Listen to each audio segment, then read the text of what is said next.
नमस्कार। प्रादेशिक समाचार के साथ मैं चंदन कुमार कौंडिल्या।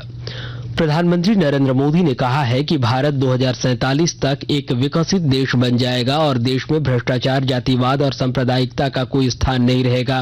उन्होंने ये बातें नई दिल्ली में आयोजित हो रहे G20 शिखर सम्मेलन से ठीक पहले आज एक समाचार एजेंसी से बातचीत में कही।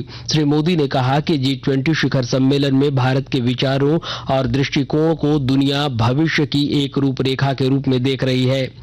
रांची, जमशेदपुर और धनबाद में शहरी विकास के लिए 100 करोड़ रुपए से अधिक की राशि स्वीकृत की गई है। इस राशि से इन तीनों शहरों में कुल 128 योजनाओं की शुरुआत की जाएगी। रांची और धनबाद नगर निगम के अलावा जमशेदपुर अधिसूचित क्षेत्र, मानगू नगर निगम और जुगसलाई नगर परिषद की ओर से योजनाओं का प्रस्ताव तैयार करके भेजा गया था, जिसे मुख्य सचिव सुखदेव सिंह की अध्यक्षता में हुई बैठक में मंजूरी दी गई है। बता दें कि 15वें वित्त आयोग के फंड से इन योजनाओं को पूरा किया जाएगा। जल्द ही तीनों निकाय क्षेत्र में इन योजनाओं के लिए टेंडर की प्रक्रिया भी शुरू होगी। सरायकेला खरसावां जिले के सरायकेला प्रखंड के सभी पंचायतों में आकांक्षी योजनाओं के तहत चिंतन शिविर का आयोजन किया गया। नीति आयोग के अतिरिक्त मिशन निदेशक आनंद शेखर ने कहा कि क्षेत्र की समस्याओं पर लोगों के विचारों और प्रशासन की पहल सरायकेला प्रखंड को आदर्श के रूप में विकसित करने में सहयोगी साबित होगी। शिविर में आंगनबाड़ी केंद्र का निर्माण, नाडेप, सोख्ता निर्माण सहित कई अन्य जन उपयोगी समस्याओं के समाधान पर भी चर्चा हुई। इधर देवघर स्थित वैद्यनाथ मंदिर में देर रात तक जल चढ़ाने का मामला सामने आने के बाद वैद्यनाथ धाम मंदिर के मुख्य ट्रस्टी सह पूर्व मंत्री कृष्णानंद झा ने कड़ा ऐतराज जताया है।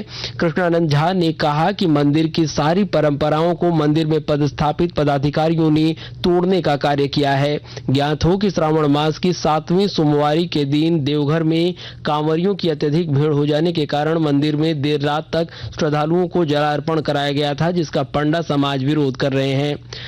धनबाद गोविंदपुर थाना क्षेत्र के कालाडीह मोड़ में जीटी रोड पर आज एक ट्रक और टैंकर की टक्कर में सड़क से गुजर रहे 2 लोगों की दबकर मौत हो गई। ट्रक और टैंकर आपस में टकराकर पलट गए और उनके नीचे दबे दोनों लोगों ने दम तोड़ दिया। हादसे की सूचना पर गोविंदपुर थाना की पुलिस और NHAI के पदाधिकारी मौके पर पहुंचे। स्थानीय लोगों की मदद से वाहनों के नीचे दबे दोनों लोगों के शव निकाले गए। गोविंदपुर के अंचलाधिकारी रामजी वर्मा ने कहा कि सरकारी प्रावधान के तहत मृतकों के आश्रितों को मुआवजा राशि दी जाएगी। सीओ के अनुसार सड़क पर अवैध कट की वजह से आए दिन हादसे हो रहे हैं, इसलिए लोगों की मांग पर NHAI के अधिकारियों को अवैध कट बंद करने का निर्देश दिया गया है। हजारीबाग के कांग्रेस ऑफिस रोड स्थित रुक्मणी भवन पुस्तकालय में उपायुक्त की पहल पर आज IPS की पाठशाला लगाई गई। हजारीबाग में पदस्थापित सहायक पुलिस अधीक्षक कुमार शिवाशीष ने छात्रों को कामयाबी के टिप्स दिए। छात्रों ने IPS से जमकर सवाल किए तो कुमार शिवाशीष ने UPSC और JPSC परीक्षा में सफल होने का मूल मंत्र दिया। ASP ने छात्रों से कहा कि NCERT की किताबें पढ़ने की आदत बनाएं।